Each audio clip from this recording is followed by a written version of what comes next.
Hello guys, how are you? I'm in Sri Lanka. My name is Adeesha and you can find me on Learn with Adeesha. Now, I'm 8 years old now. Now, to learn what to learn today? Ah, have you got a striking question? I think you would ask, how does rain come? Well, mainly, there are three main steps in which rain comes. Evaporation, condensation, and precipitation. Obviously, you might know these as the water cycle. Let me explain more about these if you don't know.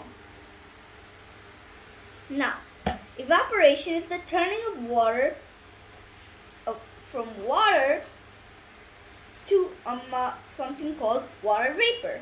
It's colorless, so you can't see it obviously. Condensation. Water vapor gathers up in big bunches and forms steam. When two steam clouds merge, they form a normal cloud, which is obviously made up of steam, so you can pass through it. Now comes the third stage, precipitation. Precipitation is when the cloud gets too heavy and lots of water drops down as rain, snow, or hail.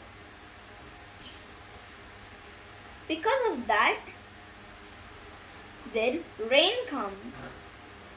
Did you know that something called sublimation happens in cold places, such as places near the Antarctic, like Russia, Canada, and including Alaska, a part of the US. Some parts of the US near Canada can get sublimation too. Even the UK has. Finland, Denmark, or any other places near the Arctic or Antarctic have sublimation. That's all for today. Bye!